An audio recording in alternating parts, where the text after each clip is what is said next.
होकर दे सकते हैं। राजा जनक ने ढिंढोरा पिटवा दिया। पूरे राज्य में बड़े बड़े शास्त्री, बड़े बड़े आचार्य, शास्त्र ज्ञानी लोग आने लगे राजा के प्रश्न का उत्तर देने के लिए। और कोई कहता ये सत्य है, कोई कहता वो सत्य है, कोई कहता वर्तमान में जो आप राजा हैं वो सत्य है। इस तरीके से पूर्ण समाधान न मिलने से राजा ने कहा कि भाई जब तक पूर्ण समाधान नहीं मिल पाएगा आप लोग यही भोजन करें, भजन करें। ये चलता रहा। एक दिन अष्टावक्र जो कौरव मुनि के बेटा थे, जिनके पिता कौरव मुनि थे, वो भी राजा जनक के यहाँ नजर कैद थे। उन्हीं विद्वानों के साथ अष्टावक्र कुछ ज्ञान की बातें कह रहे थे, तो कुछ लोगों ने कहा कि अष्टावक्र तुम बहुत बड़े ज्ञानी बनते हो, तुम्हारे पिता राजा जनक की कैद में बंद हैं। अष्टावक्र ने जाके अपनी माँ से पूछा, माँ क्या पिताजी राजा जनक की कैद में बंद है? माँ ने गहरी गहरी सांसें भरते हुए कहा कि हाँ बेटा, बड़े बड़े विद्वान बंद हैं, बड़े बड़े शास्त्री आचार्य बंद हैं। अष्टावक्र ने कहा, मुझे माँ आज्ञा तो मैं शीघ्र ही जाता हूँ और राजा के प्रश्नों का उत्तर देकर के पिता सहित सब विद्वानों को छुड़ा के अभी लाता हूँ। माँ ने सोचा बड़े बड़े आचार्य, बड़े बड़े विद्वान, महापंडित उसमें बंद हैं, उनके बेटा बंद हो जाएगा। लेकिन अष्टावक्र ने हट दिया, माता को कहना पड़ा। अष्टावक्र जाते राजा जनक की दरबारे पर एक सूचना लिखी थी और एक नगाड़ा रखा था, एक चौक रखी थी। सूचना लिखी थी तो एक वेद का ज्ञाता हो एक आवाज लगाए, दो वेद का ज्ञाता हो दो आवाज लगाए, जितने शास्त्रों का ज्ञाता हो उतनी आवाज लगाए। लेकिन अष्टावक्र क्या करते हैं, सैकड़ों आवाज लगा देते हैं। 8 अंगों से टेढ़े मेढ़े काले करूंगे, सैकड़ों आवाज लगाते ही लोगों ने समझा ये कोई पागल आ गया। लेकिन राजा का कहना था जो भी नगाड़े में आवाज लगाए उसे अंदर लाया जाए। सिपाहियों द्वारा अष्टावक्र को अंदर ले जाया गया। अंदर जो विद्वानों की सभा थी सुन रही थी, अपनी पता नहीं कौन ऐसा विद्वान आया है जिसने सैकड़ों आवाज लगाई। लेकिन जब देखा उनके सामने अष्टावक्र गए तो 8 अंगों से टेढ़े मेढ़े काले कलूटे बरसुरत पागल जैसे निकले। तो सारे विद्वानों की, शास्त्र ज्ञानियों की सभा देख करके हंसने लगी। अष्टावक्र भीगे नहीं। और यहां से मुख्य बात है, अष्टावक्र भीगे नहीं, अष्टावक्र खिलखिला के हंस पड़े। जब अष्टावक्र खिलखिला के हंस पड़े तो विद्वान और शास्त्र ज्ञानी लोग भीग गए और खींच करके बोले,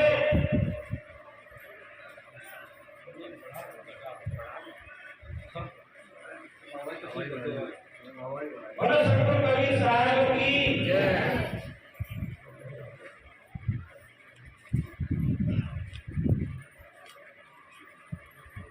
विद्वान लोग खींच करके बोले, अष्टावक्र तुम कैसे हंसते हो? अष्टावक्र ने कहा, विद्वान लोगों, शास्त्र ज्ञानियों लोगों, पहले आप लोग हंसे हो, हम तो बाद में हंसे। आप बताएं कि आप क्यों हंसे, तब हम बताएं हम क्यों हंसे। शास्त्र ज्ञानियों ने कहा कि हम लोग इसलिए हंसे, हम लोग महापंडित विद्वान, 4 वेदों के ज्ञाता, 6 शास्त्रों के ज्ञाता, सारी उपनिषदों के ज्ञाता यहाँ राजा जनक के अंदर कैद में बंद है। और तुम 8 अंगों से टेढ़े मेढ़े काल कलूटे बदसूरत राजा जनक के प्रश्न का उत्तर देने की हिम्मत करके आए, इसलिए हम लोगों को हंसी आ गया। अब विद्वान लोगों ने अष्टावक्र से पूछा, अष्टावक्र तुम क्यों हंसे? तो अष्टावक्र ने कहा कि हमको हंसी इसलिए आ गई, हम समझते थे इसमें कोई आत्मज्ञानी लोग होंगे, लेकिन यहाँ के सब चमत्कार लोग इकट्ठे कर दिए। इतना सुनते ही सारे शास्त्र ज्ञानी महापंडित विद्वान लोग सब खींच गए। अष्टावक्र तुम होश में नहीं काम करते हो, यहाँ तो बड़े बड़े शास्त्री आचार्य महापंडित विद्वान सारे शास्त्रों के ज्ञाता लोग हैं, तुम कैसे कहते चमत्कार? अष्टावक्र ने कहा, अच्छा विद्वान लोग एक बात बताओ, गन्ना टेढ़ा मेढ़ा होता है क्या? रस भी टेढ़ा मेढ़ा होता कि नहीं? नदियां टेढ़ी मेढ़ी होती है क्या? पानी भी टेढ़ा मेढ़ा होता कि नहीं? गाय काली पीली लाल होती है क्या? दूध भी काला पीला लाल होता कि नहीं? एक बात बताओ, शरीर काला गोरा नाटा लंबा टेढ़ा मेढ़ा मोटा पतला ये हो सकता है क्या? आत्मा भी काली गोरी नाटी लंबी टेढ़ी मेढ़ी काली गोरी होती है? जैसे ही इस बात को कहा, सारे विद्वान आंखें नीचे को लटका गए। बचन सिंह तुम लोग केवल हड्डी मांस के पुतले की और चमड़े की परख करते हो, आत्मा की परख कहां करते हो?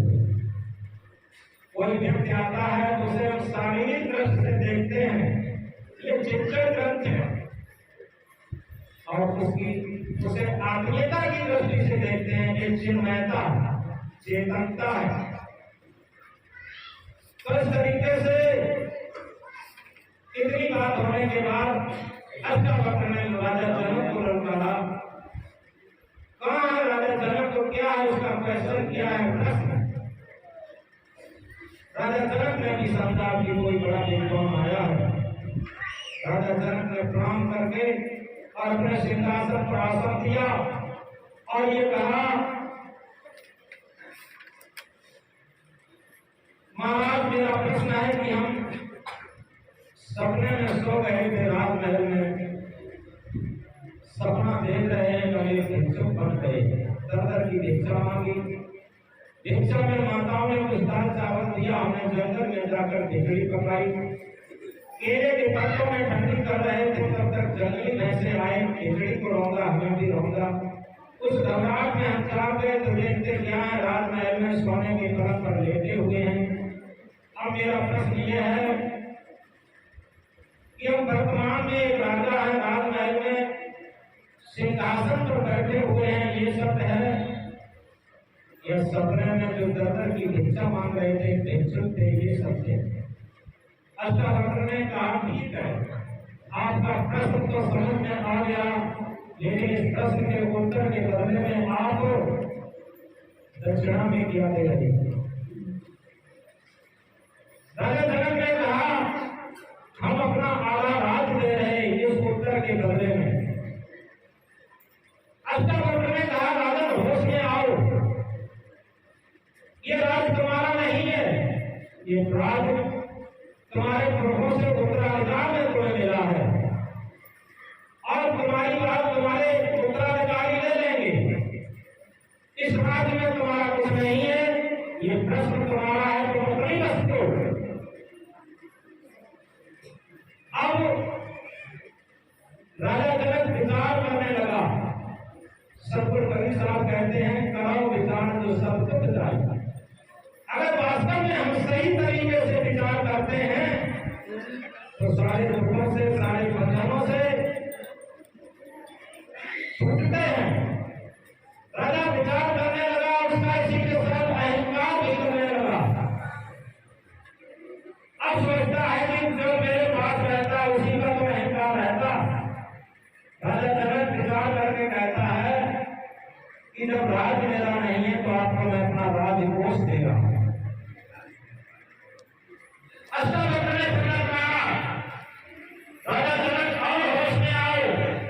ये राजकोष तुम्हारा नहीं है, ये प्रजा से टैक्स में वसूल किया है, ये प्रजा के परमात्मा के कार्यों के लिए है, प्रजा के हित के कार्यों के लिए है।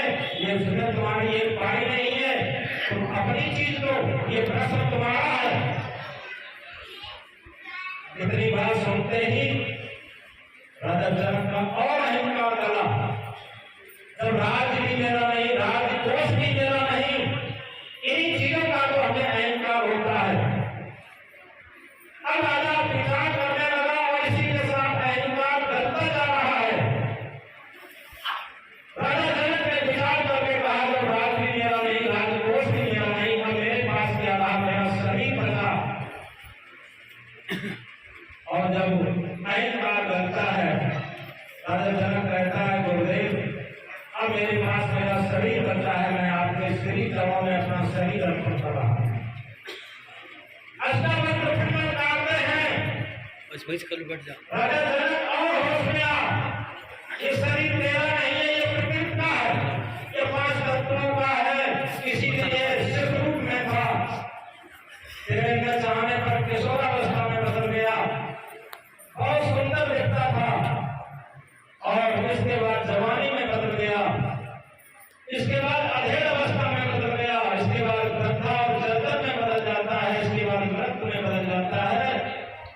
जो काले काले श्यामार भले की तरीके से थे, वो सब सफेद कपड़े की तरीके से हो जाते हैं। जो नाग मोती की तरीके से चमकते हैं, वो खिलखिल करके हंसते हैं तब, और वही हिल करके सब निकल जाते हैं रक्त के आंसू रुला करके। और जो चमड़ी चमकती होती है, झुर्रियां पड़ जाती, और चेहरा अनुस्वाता हो जाता, जो कंजन के पक्षी की तरीके से आगे बताई जाती है, तो अंदर को बैठ जाती हैं। लोग पास बैठने से घबराने लगते, ऐसा अनुस्वाता शरीर हो जाता। तेरे कंट्रोल का हो, तेरा हो, जैसे कंट्रोल में कर। राजा जनक का जो कुछ भी अहंकार का सब गला, और जब अहंकार करता है, सतगुरु गुरु साहब ने कहा, जान ग्राहक ना हो नहीं, होता ग्राहक ना है, प्रेम करी दिशा करी काम में द्वैत समान, सत्य करी दिशा करी काम में द्वैत समान, भक्त करी दिशा करी काम में द्वैत समान। भक्ति की गली, आत्म परमात्मा की गली बहुत सकरी है, प्रेम की गली बहुत सकरी है, उसमें दो चीजें एक साथ नहीं हो सकती। तो इस तरीके से जब अहंकार बना, जहां जिज्ञासु की भावना होती है, भक्ति की भावना होती है, कल्याण की भावना होती है, मोक्ष की भावना होती है, वहां अहंकार की भावना नहीं होती। राजा जनक की जब अहंकार की भावना करी और उसे होश लगा कि जब राज भी नहीं, राजकोष भी नहीं, शरीर भी मेरा नहीं, आगे मेरे पास क्या बचा? हे सदगुरु, अब मेरे पास कुछ नहीं बचा, अब मेरे पास केवल मेरा मन बचा, और मैं आपके श्री चरणों में मैं अपना मन अर्पण कर रहा। और जैसे ही मन को अर्पण किया, जगह जगत को भोग यथार्थ में कभी भी आप देख लें, किसी भी क्षेत्र में हो, जब मन का समर्पण भाव आ जाता है, तभी जीवन में एक जागृति आती है। और आध्यात्म क्षेत्र तो पूरा मन के ऊपर ही है, और इसीलिए संत सम्राट सतगुरु ग्रंथ साहब कहते हैं, तन को साधु सब करे, मन को करे न कोई, तन को साधु सब करे, मन को करे न कोई, जो मन को साधु करे सहज सरसिद्ध हो। तन को हम भक्त बना लेते हैं, तन को हम साधु बना लेते हैं, तन को हम सुंदर बना लेते हैं, लेकिन हाथ में क्या मन को भी सुंदर बनाना जानते हैं? क्या मन को भी भक्त बनाना जानते हैं? क्या मन को भी साधु बनाना जानते हैं? अगर हमारा मन सुंदर बन जाए, एक छोटी सी लाइन दोहराते हैं, ये मन मंदिर सुंदर है, प्रभु इसके अंदर है, ये मन मंदिर सुंदर है, सर्व इसके अंदर है, ये मन मंदिर सुंदर है, सर्व इसके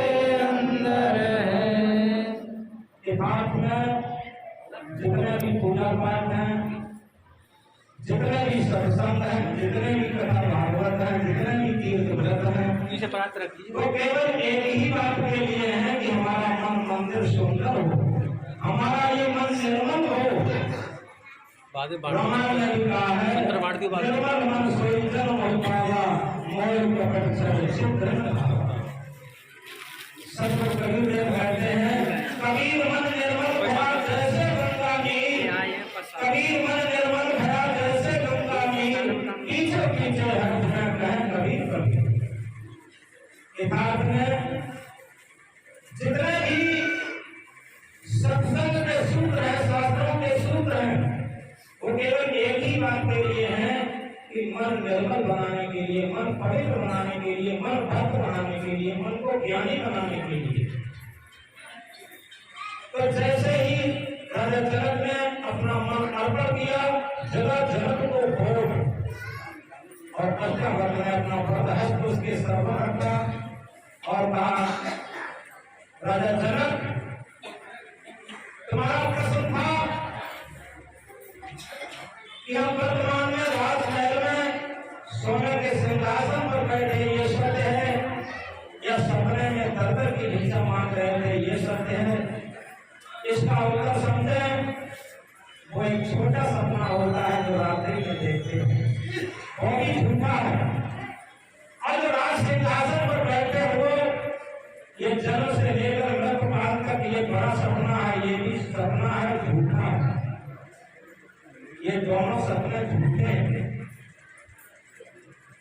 और एक बात बताओ, राजा जनक से पूछा, जब तुम सपना देख रहे थे तब तुम क्या राजा भी थे? कि राजा तो नहीं थे, तुम थे? जनक ने कहा, हाँ हम तो थे। इसे गौर से समझेंगे। अष्टावक्र ने कहा कि जिस टाइम तुम सपना देख रहे थे तब क्या राजा भी थे? कि राजा तो तब नहीं थे, हम एक भिक्षुक थे। और तुम उस टाइम पे क्या हम लोग थे? अब एक बात बताओ, अब तुम राजा हो, इस टाइम क्या भिक्षुक हो? यहाँ भिक्षुक तो नहीं है, तुम हो या हम तो हैं।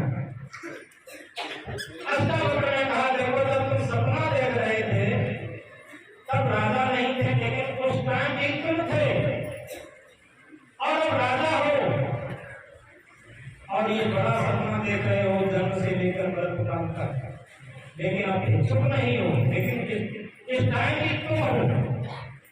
इसलिए जो सपने में देख रहे थे वो छोटा सपना था, वो भी झूठा था। और जन्म से लेकर मृत्यु काल तक देखते हो ये बड़ा सपना है, वो भी झूठा है। और दोनों सपनों को तुम देख रहे हो, इसलिए तुम दृष्टा हो, तुम सत्य हो। और ये दोनों झूठे हैं और तुम कह रहे हो ये सत्य है कि वो सत्य है, ये भी झूठा है और वो भी झूठा है। और दोनों सपनों का जो दृष्टा है आत्मदेव वही सत्य है। इतना सुनते ही राजा जनक के प्रश्न का समाधान मिला और वो मन के आयाम से पार हुआ, क्योंकि मन को समर्पण कर चुका था और सत्य के तल पर उसका जीवन हो गया, आत्मा के तल पर, चेतना के तल पर उसका जीवन हो गया। उसने अष्टावक्र के चरणों में सर झुकाया कि गुरुदेव मैं धन्य हुआ, कृतार्थ हुआ। अब मन के आयाम से, तन के आयाम से हटकर के अब आत्मा के तल पर जीवन जीने वाले का नाम ही जनक विदेह पड़ा। विदेह का अर्थ यही होता है कि शरीर के तल से, इंद्रियों के तल से और मन के तल से हटकर के आत्मा के तल पर जब जीवन हो जाता है उसे विदेह स्वरूप कहते हैं, देहातीत अवस्था कहते हैं, मनातीत अवस्था कहते हैं, इंद्रियातीत अवस्था कहते हैं। और यही आत्मा का तल है। तो इस तरीके से यथार्थ में जब अष्टावक्र ने जनक को बोध दिया, और ये बोध जनक का नहीं, ये गुरु और शिष्य का बोध है, ये सबका बोध है कि हम जीवन में जो कुछ भी प्राप्त किए हैं वो सब क्या है, एक सपने की तरीके से सब छूट रहा है। और इसीलिए कहा, जिंदगी हर श्वास का करता हुआ एक सफर समझो, जिंदगी हर श्वास का करता हुआ एक सफर समझो, और श्वास को